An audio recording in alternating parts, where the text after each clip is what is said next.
Hello and welcome to the IGN Doctor Who videocast, where we'll be discussing this week's episode, A Town Called Mercy, in very spoilerific details. So if you haven't watched the episode yet, stop watching now, watch it and then come back and join us again.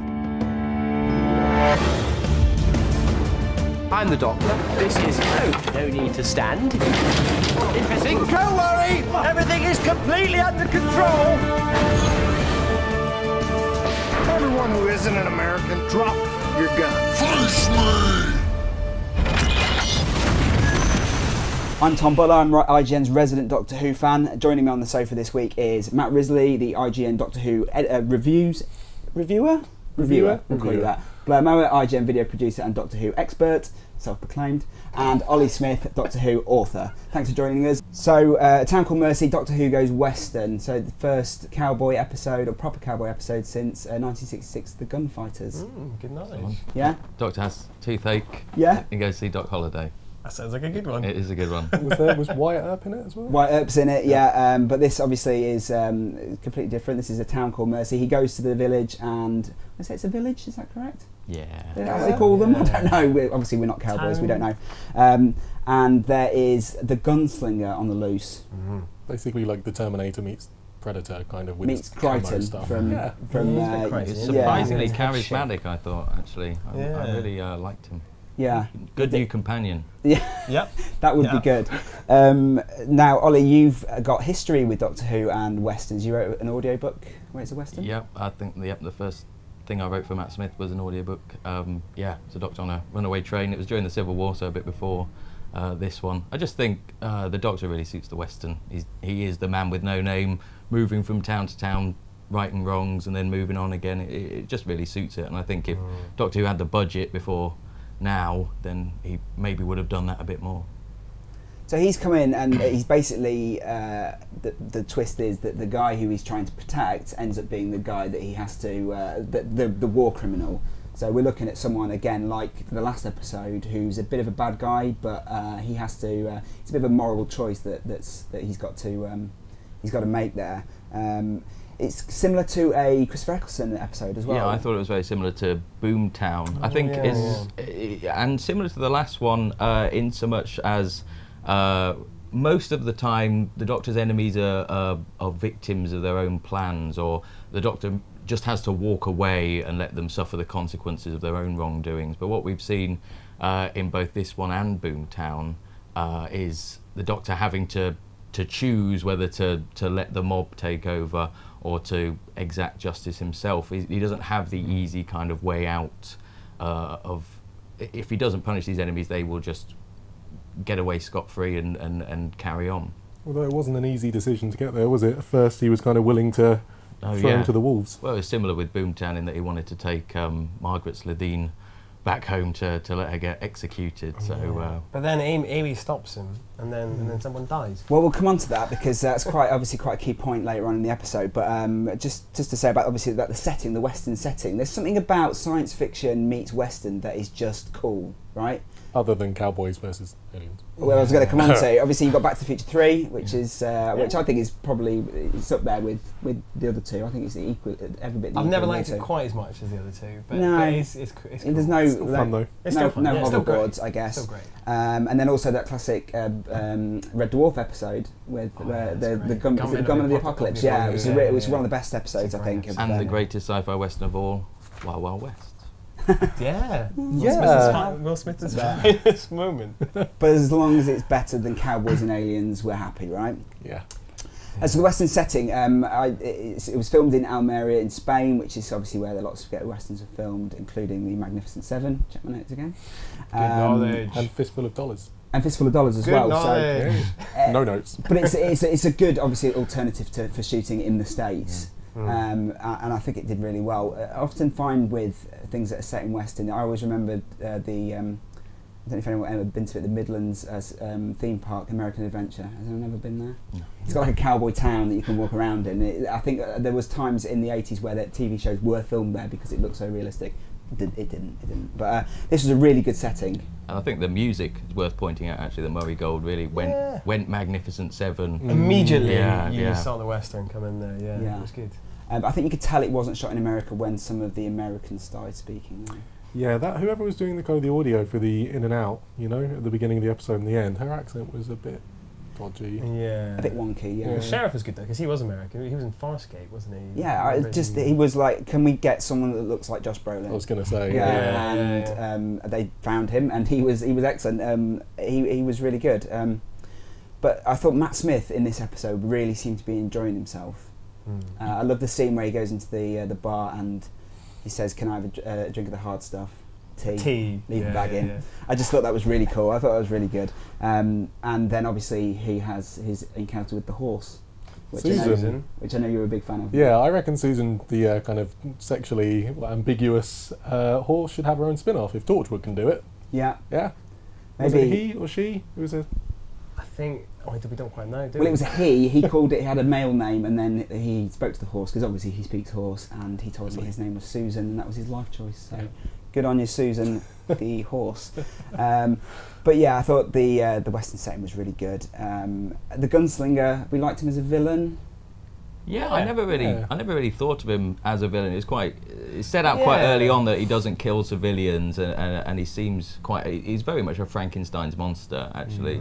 And I think, he's got a very kind of mournful expression, and he's still very intelligent. He's not actually a stupid monster that he kind of looks like.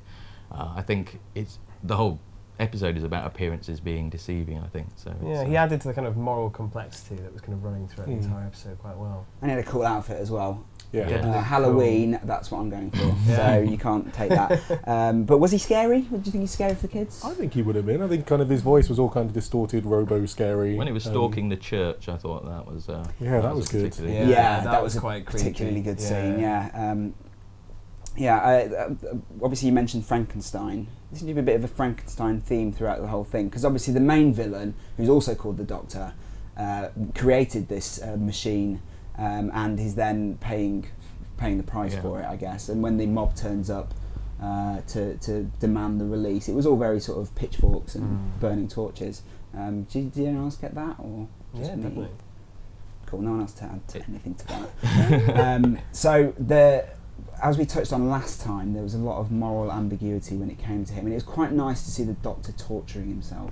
Yeah, well, and the other Doctor, he's kind of a reflection of the Doctor in kind of he's doing whatever it takes to stop violence and things like that. I was actually quite surprised at how much the Doctor starts waving guns around, even though he's never going to fire them, or maybe that's who he is now. But I'm going to go all out nerd here and talk about there's an astonishing episode of the 60s TV show The Prisoner, which is about a spy who ends up on an island and everyone has a number. But they do a really surreal episode where that premise is taken to a Wild West setting, which is just the Welsh hills with a weird filter on. But he becomes a sheriff. He has a lot of similar situations to the Doctor in this episode, but he makes a huge point about not picking up his gun. He's offered the sheriff's gun and the badge, and he leaves the gun. And I thought that actually that was a very Doctorish thing to do, and it was quite surprising to see the Doctor in this episode not performing the same way that Patrick McGoohan did in that particular Prisoner episode. Obviously, this is completely lost on everybody, but it was something I was noticing. I think it kind of plays off. I really like the scene with Amy when she kind of pointed out this is what happens to you when you don't have kind of people travelling with you, and I think that obviously was just kind of showing further signs of the fact that he started to detach himself. Somewhat. So what did Rory actually get to do in this episode? Got to run around as a human target for a bit. Yes, yeah. He didn't die though, which is surprising. Yeah. So got to sit in the corner of a room and have someone make a point of the fact that he was sitting in the corner of the room. Yeah. There was a lot of running around in this episode, I guess. Yeah, it's difficult to. Well, it's a Western. You got to have room for the landscape. I think actually, again, a very action-packed episode. And although we have all the imagery of Western stuff, we don't have the kind of leisurely pacing and vistas that a movie-length version would have been able to deal with. But I think it still managed to, when the Doctor riding through the desert and all of that, it all looked very kind of epic. Yeah. Just a sense of scale, in the same way the mountains from the Dalek one, or just those little touches that are only in there for a few minutes, just to make makes the show just feel a lot bigger. Yeah. I mean, they went to America last year, obviously, so it did seem a bit surprising to me that we're going back there. But we've got Angels Take Manhattan to look forward to. Has that been shot in New York? Do we know? Yeah, it has. Yeah, it has. Yeah. Yeah. So they're obviously going big for the American market. It's obviously a big market for them to conquer, and by all accounts and purposes, they're doing quite well. I know when last time I was in the States, it seemed to be everywhere. So.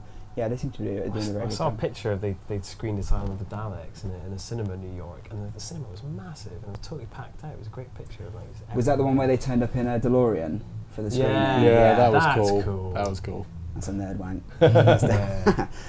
So obviously the other Doctor with the alien, was it the Carla? Yeah. They said, and so there was talk of a big war on their planet, and they had to create these monsters. And obviously the gunslinger had gone hunting them down. I mean, are we just to believe that he's out there hunting him down on his own free will?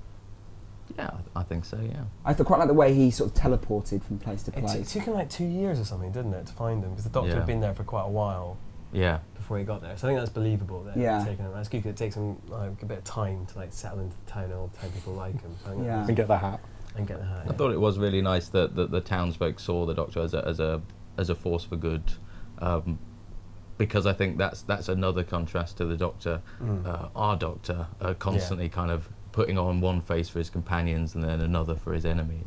And the sheriff obviously was sticking up for him for bringing power and things like that to the village. As he should. I think the thing was that the Doctor was annoyed that it wasn't his choice that he was forgiven. You see what I mean? Yeah. Well, it's quite apt then. It's the town called Mercy, because that's what it was all about, I guess, in the end, whether he offers mercy or not. But obviously, the Doctor goes out of his way almost to punish the other Doctor for his crimes.